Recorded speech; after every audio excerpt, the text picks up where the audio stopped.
नमस्कार. तुम्ही कधी तुमच्या मुलाच्या तोंडात डोकावून पाहिलंय आणि दातांच्या मागे दातांची दुसरी रांग दिसली आहे का? हे पाहून अनेक पालकांना साहजिकच चिंता वाटते. यालाच गमतीने शार्क टीथ असे म्हणतात. आज आपण याच सामान्य समस्येबद्दल अगदी सोप्या भाषेत बोलणार आहोत. तर जर तुमच्या मुलाच्या तोंडात दातांची अशी दुसरी रांग दिसली असेल तर सगळ्यात आधी घाबरू नका. हे बऱ्याच मुलांमध्ये दिसतं.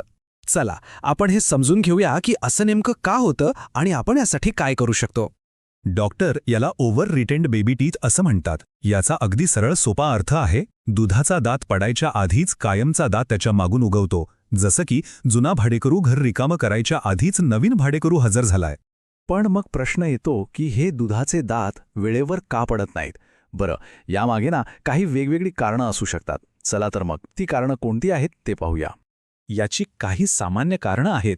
कधीकधी काय होतं की कायमचा दात आतमध्ये नसतोच किंवा तो असतो पण चुकीच्या दिशेने वाळत असतो.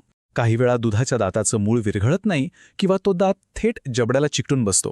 कधीकधी लहानपणी लागलेली इजा किंवा अगदी कौटुंबिक इतिहास म्हणजे अनुवंशकताही याला कारणीभूत ठरू शकते. आता याकडे लक्ष देणं इतकं महत्त्वाचं का आहे? कारण या छोट्याशा गोष्टीचा मुलाच्या सुंदर हास्यावर आणि दातांच्या एकूण आरोग्यावर दूरगामी परिणाम होऊ शकतो. बघा, जर दुधाचे दात वेळेवर पडले नाहीत तर कायमचे दात वाकडे तिकडे येतात, दातांची गर्दी होते. मग तिथे स्वच्छता ठेवणं अवघड होतं, ज्यामुळे दात किडण्याचा किंवा हिरड्यांचे आजार होण्याचा धोका वाढतो. इतकंच नाही तर याचा परिणाम मुलांच्या बोलण्यावर आणि जेवण चावण्यावर सुद्धा होऊ शकतो. पण यात एक चांगली बातमी आहे. पालक म्हणून आपण घरीच काही सोपे बदल करू शकतो जे खूप मदत करतील. आणि याची सुरुवात होते थेट आपल्या जेवणाच्या ताटातून. चला पाहूया कसं ते.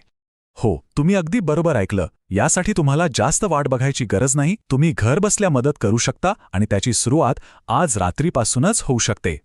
एका संशोधनात असं दिसून आलंय की आजकाल मुलं बर्गर, पिझ्झा, नूडल्स असे खूप मऊ पदार्थ खातात. यामुळे काय होतं की त्यांच्या दातांना आणि जबड्याला पुरेसा व्यायामच मिळत नाही आणि मग दुधाचे दात पडण्याची नैसर्गिक प्रक्रिया मंदावते. तर मग आपण काय करायचं? अगदी सोपं आहे. मुलांना चिप्स किंवा केकऐवजी गाजर, सफरचंद, काकडी यांसारखे कुरकुरीत पदार्थ खायला द्या. हे पदार्थ चावण्यासाठी दातांवर नैसर्गिक दाब येतो, ज्यामुळे दुधाच्या दातांची मुळं सैल होतात आणि ते पडायला मदत होते. आहारातील हे बदल खूप महत्त्वाचे आहेत, पण काही वेळा आपल्याला तज्ज्ञांच्या मार्गदर्शनाची गरज लागते. आणि इथेच आम्ही little smiles dental care centre for चिल्ड्रनमध्ये तुमची मदत करू शकतो. लिटल स्माइल्समध्ये आम्ही मुलांच्या दातांच्या आरोग्यासाठी पूर्णपणे समर्पित आहोत. आमचा प्रयत्न असतो की प्रत्येक मुलाला एका खेळीमेळीच्या आणि आरामदायक वातावरणात सर्वोत्तम ट्रीटमेंट मिळावी. याला एक टीमवर्क समजा. तुम्ही घरी मुलांच्या आहारावर आणि स्वच्छतेवर लक्ष ठेवू शकता आणि आमच्या little smiles dental care centre for चिल्ड्रनमध्ये आम्ही एक्स-रे आणि इतर आधुनिक तंत्रज्ञानाचा वापर करून समस्येच्या मुळाशी जातो आणि तुमच्या मुलासाठी एक परफेक्ट ट्रीटमेंट प्लॅन तयार करतो. आमच्या लिटल स्माइल्समधली तपासणी प्रक्रिया खूपच सोपी आणि लहान मुलांना न घाबरवणारी आहे. आम्ही आधी दातांची पाहणी करतो, गरज असेल तरच एक एक्स-रे काढतो आणि मग तुमच्याशी शांतपणे चर्चा करून तुमच्या मुलासाठी सर्वोत्तम काय आहे हे ठरवतो. सगळं काही अगदी सोप्या आणि मैत्रीपूर्ण पद्धतीने.